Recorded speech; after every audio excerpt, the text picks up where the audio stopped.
firstly, we're asking all the guests on the show in this series, we've talked about this a little bit, but this is in a kind of broader sense now, I guess. What can HR do to drive more value?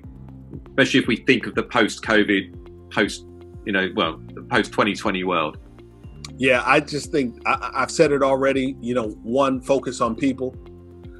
Second, I want them to focus more on workforce projects and not so much so on workforce planning. I need them to make sure that they are thinking about how we will be working in the days, weeks, and months ahead, years ahead, as a matter of fact, and think about how we focus on the project-based work that we will all be enduring and undertaking, and not only on distributed teams, agile teams. I think it's going to require that they look at the sum total of that experience. So more focus on people, more focus on projects. And then last question, what are the one or two things that everyone listening to this episode can do to help make a difference?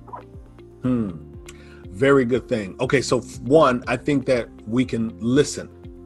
I think that if in fact you are sincere and you really care about our being able to make some progress, that you put yourself in a posture of listening. When I speak on stages, I tend to light up a room from the very beginning. And that's not to impress you, David, but that's to impress upon your listeners that I come through real heavy. And I'm very, very forceful in my presence from the very beginning. But then by the time we start moving at top speed in the conversation, people are like, yo, I'm on this journey with Torin. Like, I'm really taking this flight with him. He's not yelling at me. He's yelling so that we're all moving in the right direction. And so I think that people can place themselves in a posture of listening, not in a posture of defensiveness, not in a posture of fragility. Just understand where people like myself, people on the disability spectrum, people from LGBTQ and other marginalized communities, where are these individuals coming from? What condition and circumstance are they bringing to the conversation? Just listen. Second thing that I will say very quickly, read The Color of Law by Richard Rothstein. The Color of Law by Richard Rothstein.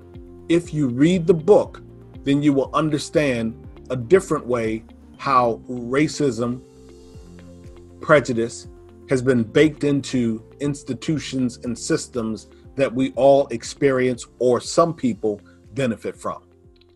In this series, we will be speaking to a range of senior leaders who are pushing a data-driven and digital HR agenda.